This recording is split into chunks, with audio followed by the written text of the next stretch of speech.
Hello friends, देखिए Ruth stability criterion हम लोग जो पढ़ रहे हैं उसमें प्रीवियस वीडियो में हम आप लोग को डिफ़िकल्टी नंबर 1 बताए थे रूथ स्टेबिलिटी क्राइटेरियन में, जिसमें फर्स्ट डिफ़िकल्टी में क्या था कि रूथ एरे का किसी भी रो का फर्स्ट एलिमेंट 0 हो जाता था और उसके बाद फिर एलिमेंट प्रेजेंट रहता था, तो उसको डिफ़िकल्टी 1 पढ़े हैं।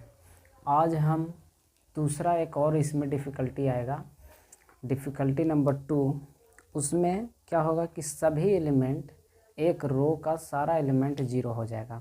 तो उस केस में हमको कैसे रूथ टेबल बनाना है उसके लिए देखते हैं। जब भी डिफ़िकल्टी आएगी तो सीधा समझना है कि सिस्टम जो होगा वो मार्जिनली स्टेबल ही होगा, स्टेबल ना होकर के मार्जिनली स्टेबल ही होगा। तो डिफ़िकल्टी नंबर 2 का एक प्रॉब्लम लेते हैं जिसमें ऐसा हो कि सारा एलिमेंट 0 हो जाता कोई रो का। तो एक क्वेश्चन दिया हुआ है जिसका characteristic equation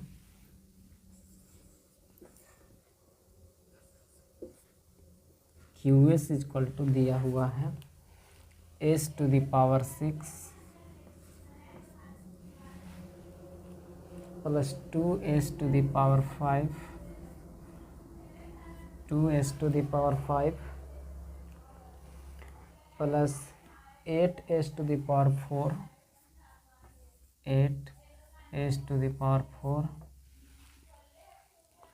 plus 12s cube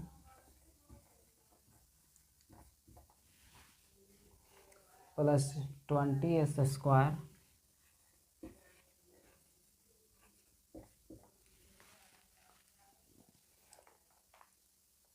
plus 16s plus 16 plus 16s plus 16 equal to 0 ये दिया हुआ है।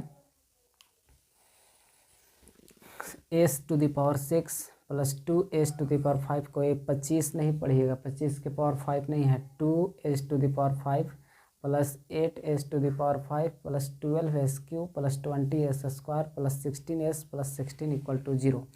ये कैरेक्टरिस्टिक इक्वेशन कोई भी सिस्टम का दिया हुआ है। अब इससे हमको रूथ एरे बनाना है, तो रूथ एरे बनाएंगे, रूथ एरे या रूथ टेबल।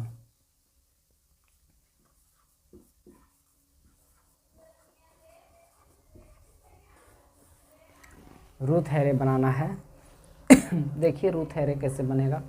जैसे नियम है s to the power 6 s to the power 5 s to the power 4 3 s to the power 2 s to the power 1 और s टू द पावर 0, सारे जो भी फैक्टर थे सबका लिख लिए। अब टेबल जो लिखना है हमको, तो फर्स्ट एलिमेंट का लिखते हैं, इसका कोफिशिएंट 1, फिर इसके बाद ये छोड़ना है, इसका कोफिशिएंट 8, फिर ये छोड़ेंगे, इसका कोफिशिएंट 20 और ये वाला छोड़ कर अगला का कोफिशिएंट 16। फिर जो बचा अगला 2, उसके बाद 12, फिर 16 और ये नहीं है अगला कोफिशिएंट तो 0। अल्टरनेट सबका लिख दिए। ये सब चीज़ तो पहले से आप लोग पढ़ चुके हैं, कैसे लिखना है, एलिमेंट कैसे फिलअप करना है। अब इसके बाद देखिए, जब हम अगला करेंगे तो इसको इससे गुना करेंगे तो 8 दूनी का 16 माइनस 12, तो 16 में से 12 जाएगा तो बचेगा 4 और 4 में 2 से भागा देंगे तो ये आएगा 2। फिर इसके बाद 2 में 20 से गुना करेंगे तो 20 दूना 40 और माइनस 16 बटा 2, तो 40 में से 16 जाएगा तो 24 बचेगा और 24 में 2 से भागा देंगे तो 12 आएगा। फिर 2 में 16 से गुना करेंगे तो 16 दूना 32 और माइनस 0, तो 32 में से 0 जाएगा, 32 बचेगा और उसमें 2 से भागा देंगे तो 16 आएगा। फिर नेक्स्ट अगला कुछ एलिमेंट है ही नहीं आगे, तो 0 होगा। जैसे पहले फिलअप करते थे एलिमेंट भरते थे वैसे भरे। अब देखिए यहाँ 2 12 16 0 था, यहाँ पर भी अगला में भी आ गया 2 12 16 0। जाहिर सी बात है कि जब हम अगला एलिमेंट फुलफ़िल करेंगे नेक्स्ट वाला, तो इसको इससे गुना करेंगे, 2 गुने 12 24 और माइनस 24 0 और बटा 2, तो ये 0 आ जाएगा। फिर 2 गुने 16 माइनस, यानी 16 दूने 32 माइनस 2 गुने 16 32 और बट्टा 2 0 हो जाएगा। फिर अगला एलिमेंट भी ऐसे ही 0 होगा, यानी सारा एलिमेंट 0 हो जाएगा। इसका जो रो जो था इसका सारा एलिमेंट 0 हो गया, ऑल आर 0, सारे एलिमेंट 0 हो गए। तब किसी भी रो का सभी एलिमेंट 0 हो जाए। उसमें था कि पहला एलिमेंट 0 होता था, फिर बाद में कुछ डिजिट आ जाता था, लेकिन इसमें एक रो का सारा एलिमेंट 0 है। जब सारा एलिमेंट 0 है तो ये कहलाएगा डिफ़िकल्टी नंबर 2।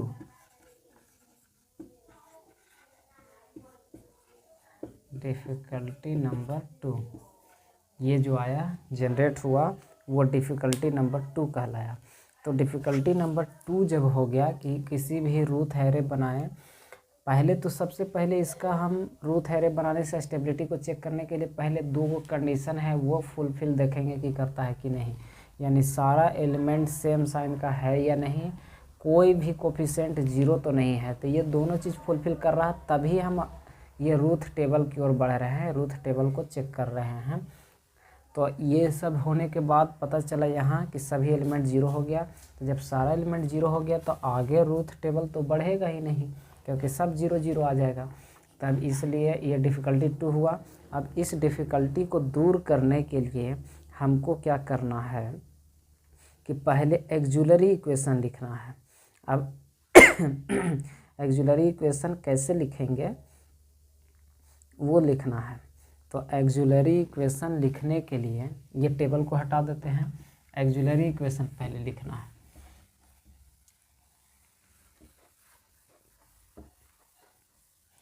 ओह, यही तो गलत किए, एक्जुलरी इक्वेशन यहीं से लिखा था, मिस्टेक हो गया, फिर से लिखना पड़ेगा। s to the power 6 s to the power 5 4 3 s to the power 2 s to the power 1 लिख देते हैं। यहाँ 1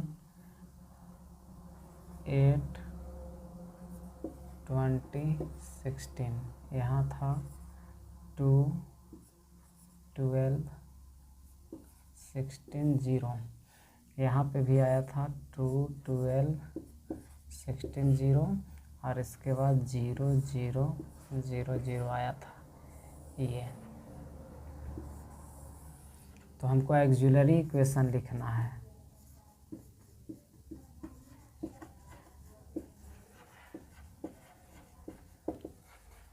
एक्जुलरी इक्वेशन AS। अब एक्जुलरी इक्वेशन कैसे लिखाएगा वो ध्यान देना है। तो सबसे पहले सोचिए कि एक्जुलरी इक्वेशन लिखने के लिए जिस रो में सारा एलिमेंट 0 हुआ है उसके जस्ट ऊपर वाला देखेंगे। तो जस्ट ऊपर वाला देखेंगे तो ये इसके हेल्प से हम एक्जुलरी इक्वेशन लिखेंगे। तो ज़रा सोचिए, तो ये 2 कोफिशिएंट किसका होगा, s to the power 4 का, तो ये लिखाएगा 2s to the power 4। अब फिर एक अल्टरनेट वाला टर्म होता है, तो अल्टरनेट वाला टर्म होता है तो ये जब 2s to the power 4 का कोफिशिएंट है तो ये जाहिर सी बात है कि 3 वाला एब्सेंट होगा इसमें, और कितना का होगा 2 का, प्लस है तो साइन में plus 12s to the power 2। अब किन्हीं के दिमाग में आ रहा है कि सर ऐसे कैसे लिख रहे हैं, तो पहले सोचिए ना कि ये टेबल बनाए हैं उसमें कैसे लिखा गया है, अल्टरनेट टर्म को लिखा गया है ना, 6 लिखा गया है, फिर 5 को छोड़ के 4 लिखा गया है, फिर 3 को छोड़ के 2 वाला कोफिशिएंट लिखा गया है। तो उसी तरह से ये वाला भी बना होगा, तो s to the power 4 का कोफिशिएंट होगा, ये s to the power 2 का होगा, ये s to the power 0 का होगा। तो फिर क्या बनेगा, plus 16 into s to the power 0। ये बना एक्जुलरी इक्वेशन, और ये तो 0 है तो इसको लिखें या ना लिखें बात बराबर है, इतना बराबर 0 आया। एक्जुलरी इक्वेशन को एक बार फिर से ध्यान देंगे। जिस रो का सारा एलिमेंट 0 हुआ है उस रो के जस्ट एबव वाला को देखेंगे।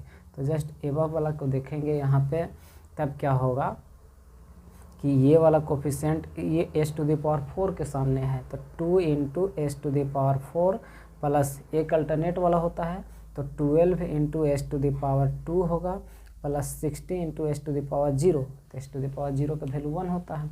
अब ये ऑक्सिलरी इक्वेशन जब लिखा गया तब हमको जो इक्वेशन निकालना है इसके लिए वो क्या करना है कि डिफरेंशिएशन करना है, यानी अब हमको कैलकुलेट करना है DAS अपॉन DS, यानी ऑक्सिलरी इक्वेशन को डिफरेंशिएशन करना है एक बार s के रिस्पेक्ट में, और डिफरेंशिएशन वो 0 के बराबर करना है। यानी अब इस ऑक्सिलरी इक्वेशन का हम डिफरेंशिएशन करेंगे तो कितना आएगा डिफरेंशिएशन, देखिए s के रिस्पेक्ट में, तो 2s⁴ का अगर जो हम करते हैं तो 2s, यहाँ पे दिक्कत हो रहा है तो यहाँ पे लिख रहे हैं इस जगह पर, तो डिफरेंशिएशन करेंगे तो 2s⁴ का कितना हो जाएगा, 4 बाहर आएगा, तो बाहर आएगा तो 4 दूना 8, s³ बचेगा, यानी 8s³ प्लस फिर 12 दूना 24s और प्लस 16 का हो जाएगा 0, यानी ये डिफरेंशिएशन करके आ गया ऑक्सिलरी इक्वेशन आ गया कितना, ऑक्सिलरी इक्वेशन डिफरेंशिएट करने के बाद 8s³ प्लस 24s इतना बचा। अब इसमें से 8 कॉमन ले सकते हैं, तो 8 कॉमन लेंगे तो 8 इसमें निकल जाएगा तो s³ और यहाँ पे 24 में से 8 निकल जाएगा तो 3 बचेगा, यानी पूरा का पूरा हम जो आया उसको लिख रहे हैं, यहीं पे 8 कॉमन लेंगे तो बचेगा s³ plus 3s equal to 0, 8 इधर जाकर 0 हो जाएगा तो सिर्फ रहा s³ plus 3s equal to 0। ये नया बना, ये जो इक्वेशन आया, अब इसके अनुसार यहाँ नया रूट टेबल बनाएंगे। अब ये जो पहले वाला रूट टेबल था ये हटा देते हैं, ऑक्सिलरी इक्वेशन का जो भी आया यहाँ लिख दिए हैं डिफरेंशिएट करने के बाद, तो अब हम न्यू रूट टेबल बनाएंगे, वही टेबल जो था उसी से आगे हम न्यू रूट टेबल बनाएंगे। तो न्यू रूट टेबल में क्या करना है, तो ये वाला एलिमेंट जो बराबर हो जा रहा था s⁴, तो s⁴ का जो अब कोफिशिएंट बनेगा 2 12 16, ये तो रहेगा ही ना 2 गो, ये तो आ ही रहा था 2 12 16 0। न्यू रूट टेबल बना रहे हैं तो वो सब सारा एलिमेंट वैसे लिख देना है। देखिए s⁴ का नया कोफिशिएंट यहाँ बन के आया है 1, तो यहाँ 1 लिखें, ये s का है तो s का कोफिशिएंट कितना है 3, तो यहाँ 3 लिखा गया, और बाकी नहीं है तो 0 0 होगा, 0 0, यानी जो इक्वेशन ऑक्सिलरी इक्वेशन बनाएं, ऑक्सिलरी इक्वेशन बनाने के बाद जो ये डिफरेंशिएट करने के बाद उसको ऑक्सिलरी इक्वेशन को एक बार s के रिस्पेक्ट में डिफरेंशिएट किए, तो डिफरेंशिएट करने के बाद जो इक्वेशन आएगा वही होगा ये इसका s³ का जो बना कोफिशिएंट वो भरना है, जहाँ पे 0 हो रहा था उसमें कोफिशिएंट भर दिए, तो s³ का कोफिशिएंट 1 था और s का कोफिशिएंट एक s² तो होगा नहीं, s का कोफिशिएंट यहाँ 3 है तो 3 लिख दिए, और बाकी एलिमेंट नहीं है तो 0 0 हो गया। अब इसके बाद आगे हमको रूट टेबल को पूरा करना है, अब आगे रूट टेबल बन जाएगा। देखिए 1 को मल्टीप्लाई करेंगे 12 से तो 12, 1 गुने 12 12, और 12 माइनस 6, तो 12 में से 6 जाएगा तो 6 बचेगा, और 6 में 1 से भागा देंगे तो 6 आएगा, यानी यहाँ 6 हो गया। फिर 1 में 16 से गुना करेंगे, 16 माइनस 2 गुने 0, यानी 16/1 16 हो गया। फिर अगला एलिमेंट 1 में 0 से गुना करेंगे, 0 माइनस 2 गुने 0 0, यानी अगला एलिमेंट जो आने वाला है सब 0 0। नेक्स्ट अब अगला क्या करेंगे, 16 गुने 3 करेंगे तो 16 × 48 और माइनस 16, तो 16 × 48 में से 16 जाएगा 32, और 32 बट्टा हमको 6 करना है, सॉरी यहाँ गलती, 18 और 18 में से 16 घटेगा तो 2 बचेगा और 2 में 6 से भागा देंगे तो ये आएगा 0.33। एक यहाँ s⁻0 का भी बनेगा 0.33। अब इसके बाद फिर 6 में 0 से गुना करेंगे, 0 -1 गुने 0 0 और बटा 6, तो ये 0 हो जाएगा, फिर ये भी 0 होगा और ये 0 होगा, सारा एलिमेंट 0। अब इसके बाद फिर देखिए आगे, इसको इससे गुना करेंगे और -0 और बटा फिर इसी से भागा देंगे तो 16 जो है सो यही आ जाएगा। हम बताए थे भी शॉर्टकट ट्रिक कि अगर जो एक एलिमेंट 0 है तो अगला जो हो जाएगा जस्ट ऊपर वाला है उसी को लिख देना है, और नहीं तो जो मेथड होता है वो लगाइए। तो 16 और बाकी सारा एलिमेंट 0 0 हो गया, यानी पूरा टेबल कंप्लीट हो गया। अब कोई दिमाग में ये नहीं सोचेंगे कि सर फर्स्ट एलिमेंट है और बाकी सब एलिमेंट 0 है तो एक डिफ़िकल्टी है, नहीं, फर्स्ट एलिमेंट नहीं रहे और बाकी सारा एलिमेंट रहे तब डिफ़िकल्टी है। ऐसे रूथ टेबल पूरा तरह से कंप्लीट हो गया। अब रूथ टेबल कंप्लीट होने के बाद देखिए कि इसमें कोई साइन चेंजिंग नहीं हुआ, सब पॉजिटिव है, कहीं पे साइन चेंज नहीं हुआ।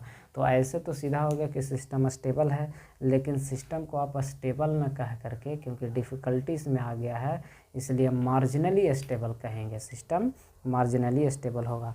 तो ये प्रॉब्लम था डिफ़िकल्टी नंबर 2 का कि यदि डिफ़िकल्टी नंबर 2 आ जाए तो हमको ऑक्सिलरी इक्वेशन बनाना है। और ऑक्सिलरी इक्वेशन कैसे बनाएंगे बताएं कि जिस रो का एलिमेंट 0 हो गया है उसके जस्ट आगे वाला का इक्वेशन लिखना है, उसको एक बार डिफरेंशिएट करना है, डिफरेंशिएट करने के बाद जो नया कोफिशिएंट आएगा वो भर करके और न्यू रूथ टेबल बनाना है, और उसके अनुसार हमको फाइंड करना है स्टेबल, अनस्टेबल, मार्जिनली स्टेबल या मार्जिनली अनस्टेबल।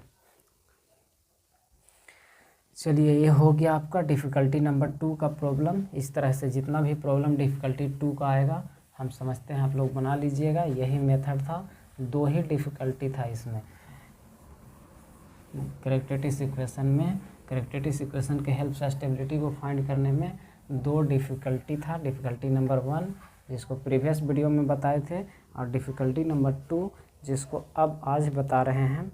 अब कहीं कहीं ऐसा भी PDF में आपको भेजा गया होगा कि बिना रूथ टेबल लगाए, बिना कोई रूथ टेबल लगाए आपको चेक करना है कोई सिस्टम को कि वो स्टेबल है, अनस्टेबल है या मार्जिनली स्टेबल है।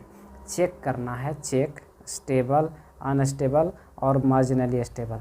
जैसे एक कैरेक्टरिस्टिक्स इक्वेशन दिया हुआ है, क्वेश्चन QS नहीं, ये दिया हुआ है FS, एक तरह से सिस्टम का ट्रांसफ़र फंक्शन दिया हुआ है। क्या दिया हुआ ट्रांसफ़र फंक्शन? 10 × s+2 और by s³ + 3s², s³ + 3s² + 5s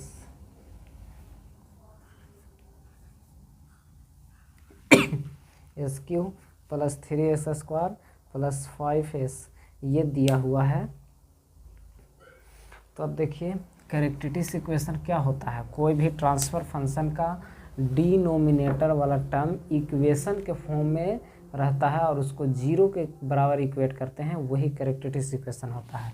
तो कैरेक्टरिस्टिक्स इक्वेशन कितना है,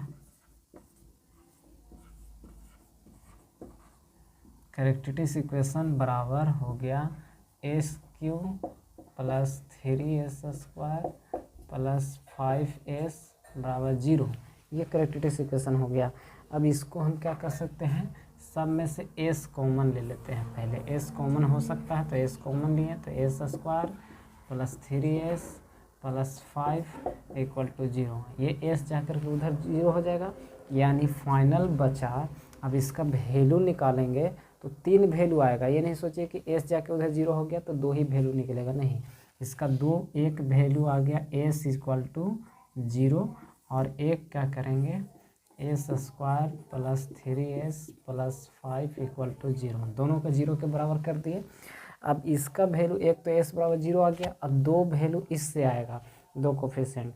तो इससे कैसे निकालिएगा, इसको जब सोल्व कीजिएगा कैलकुलेटर में रख के कीजिए या फैक्टर तोड़ के कीजिए या x बराबर -b plus minus under root b² - 4ac/2a किसी तरह से आप निकालिए तो इसका वैल्यू आएगा जो इमेजनरी आएगा। एक s1 बराबर आएगा क्या आएगा -1.5 प्लस j इमेजनरी में आएगा 1.65 और एक दूसरा रूट जो s2 आएगा वो आएगा -1.5 माइनस j 1.65 दोनों कंजुगेट आएंगे।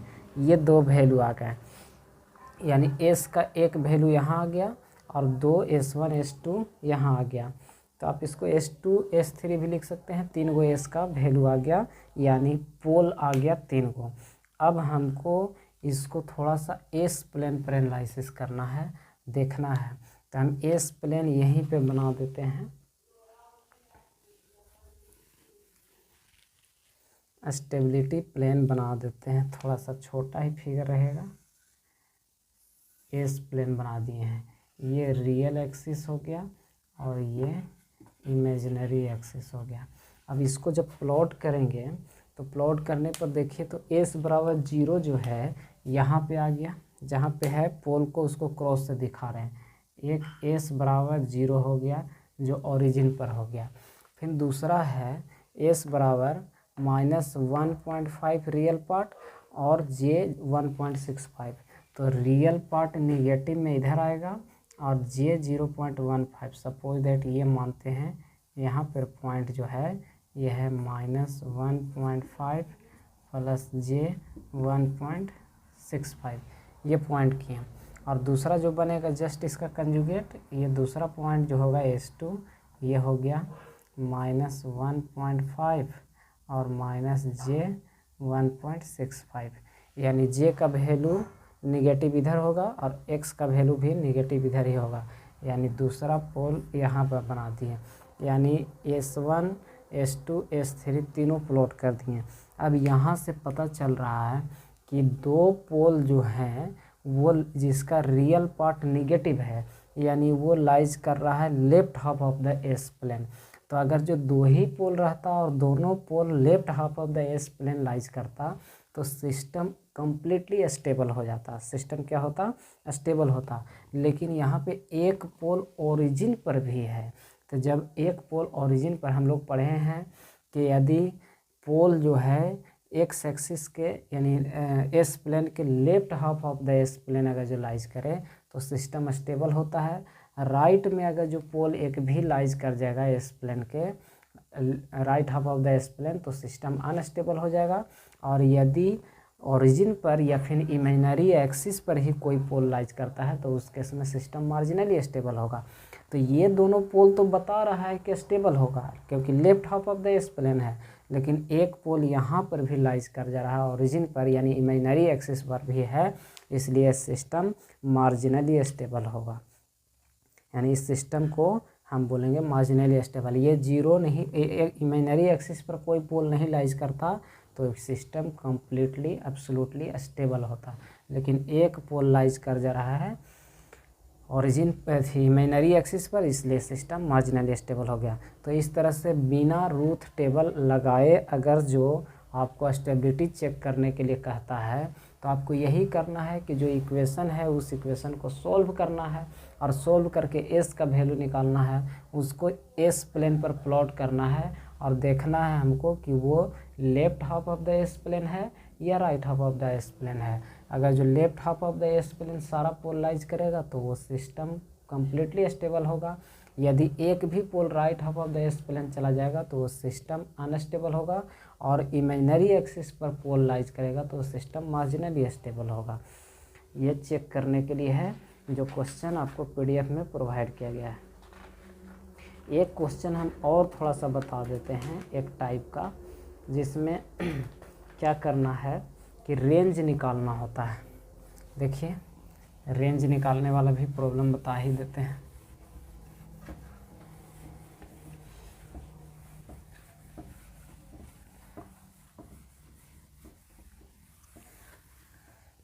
कह रहा है कि फाइंड द रेंज ऑफ के फाइंड द वैल्यू ऑफ के for which the system is stable.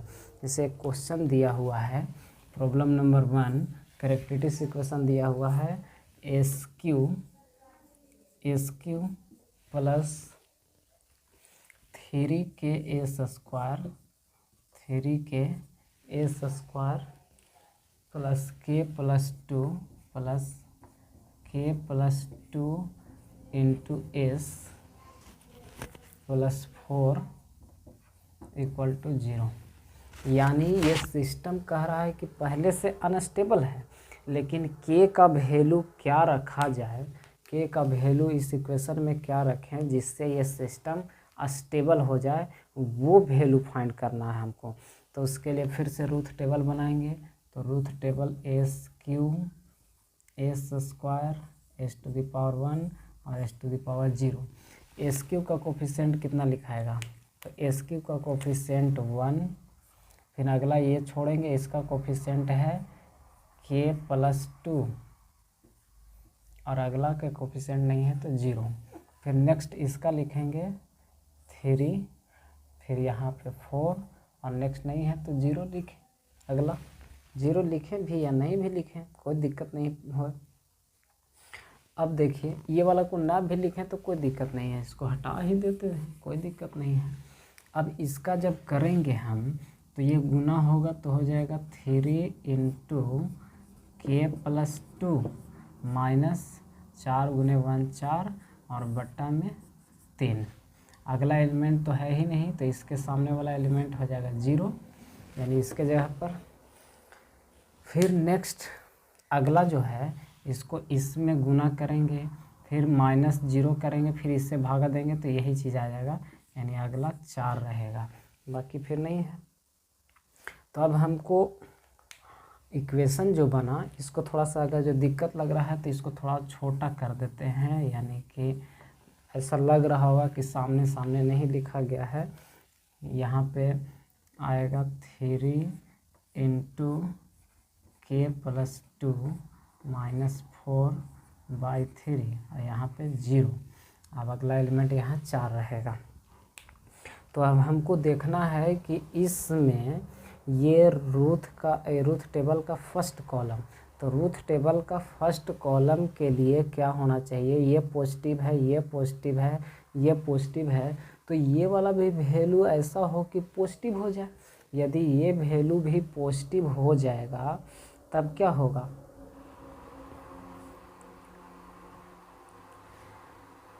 यहाँ पे 3 नहीं बल्कि 3k था, 3k है, यहाँ पे गुना में जो होगा वो 3k से गुना होगा, 3k।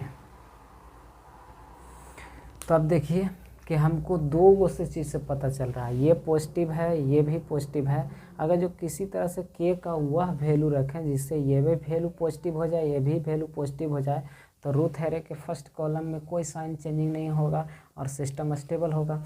तो यहाँ से हम चलेंगे, तो चल रहे हैं फ्रॉम एस स्क्वायर से एस टू द पावर 2 से।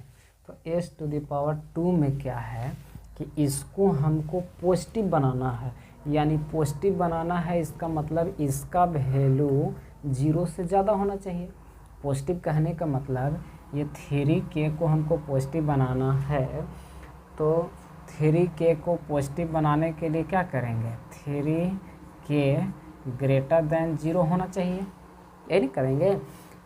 पॉजिटिव वैल्यू कहने का मतलब कि वो वैल्यू 0 से बड़ा, तो इसका वैल्यू को 0 से बड़ा बनाएंगे। जब ये इधर जाएगा तो k ग्रेटर देन 0 हो जाएगा, यानी ये सॉल्व करेंगे k ग्रेटर देन 0, 3 तो इधर जाकर 0/3 0 हो गया, यानी ये बता रहा है कि k का वैल्यू यदि 0 से बड़ा होगा तब ये वैल्यू पॉजिटिव आएगा। और एक और से चलना है, तो एक और से हम चल रहे हैं फ्रॉम किससे, एस टू द पावर 1। तो एस टू द पावर 1 में क्या है, 3k इंटू के प्लस 2 माइनस 4/3, ये ग्रेटर देन 0, ये भी 0 के बराबर होना चाहिए।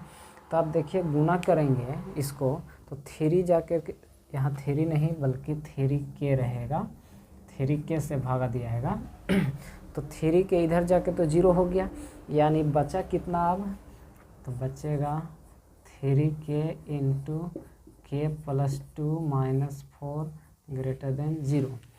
अब फिर इसके बाद हम इसको थोड़ा क्या करते हैं, गुना कर देते हैं, k का वैल्यू निकालना है तो गुना करेंगे तो 3k² प्लस 3 दूना का 6k माइनस 4 ग्रेटर देन 0।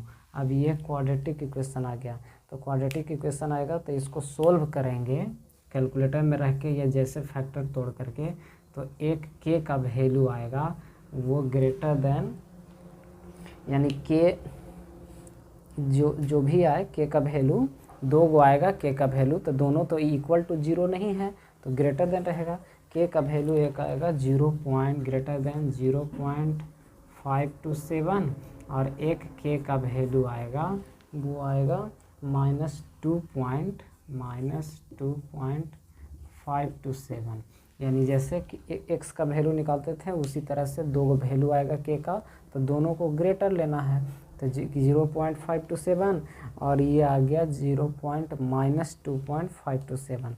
अब हमको देखना है, ये बता रहा है कि k का वैल्यू 0 से बड़ा होना चाहिए, ये जो इक्वेशन आया ये बता रहा है कि k का वैल्यू 0.527 से बड़ा होना चाहिए और ये बता रहा है कि k का वैल्यू -2.527 से बड़ा होना चाहिए।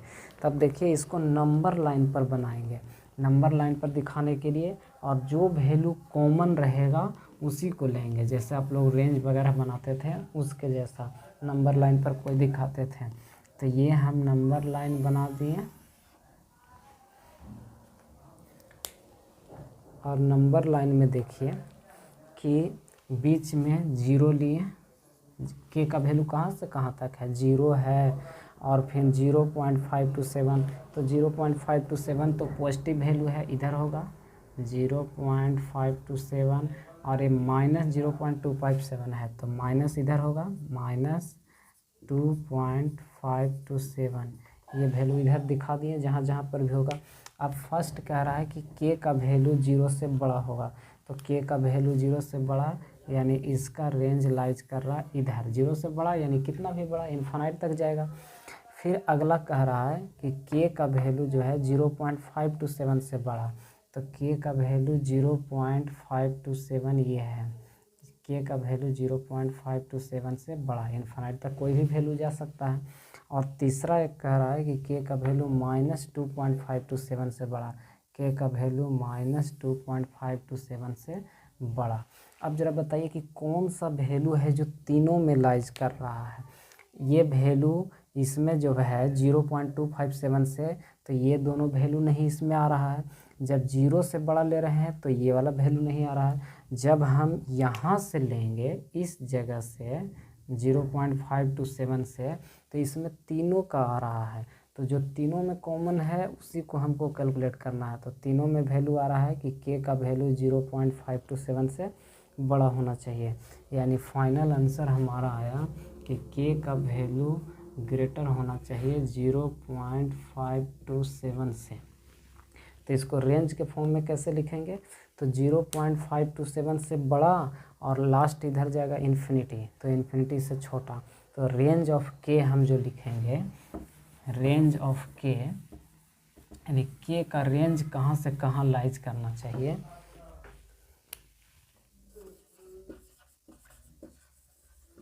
रेंज ऑफ k, तो रेंज ऑफ k होना चाहिए 0.527 से बड़ा k का वैल्यू और इन्फिनिटी से छोटा, यानी k का वैल्यू 0.527 से बड़ा और इन्फिनिटी से छोटा होना चाहिए। यानी इस इक्वेशन में जो कैरेक्टरिस्टिक इक्वेशन दिया हुआ है इसमें k का वैल्यू 0.527 से बड़ा और इन्फिनिटी से छोटा कोई भी वैल्यू रखेंगे तो उसके लिए सिस्टम क्या होगा, स्टेबल होगा। तो ज़्यादातर आपको ये प्रॉब्लम एग्ज़ाम में पूछे जाते हैं, ये भी आई हैं कि पूछेगा कि find the value of k for which the system is stable. तो आपको रूट एरे बनाना है और जहाँ जहाँ k का वैल्यू रहेगा उसको ग्रेटर जीरो करके सोल्व करना है, और सोल्व करके नंबर लाइन आपको बना करके और देखना है कि कौन सा वैल्यू तीनों में लाइज कर रहा है, कॉमन है, वही वैल्यू के लिए वो सभी के लिए डिफाइन होगा, यानी पॉजिटिव वैल्यू देगा। यही आपका आंसर हो गया कि के का रेंज 0.5 to 7 से इन्फिनिटी के बीच रहेगा, तब सिस्टम स्टेबल होगा।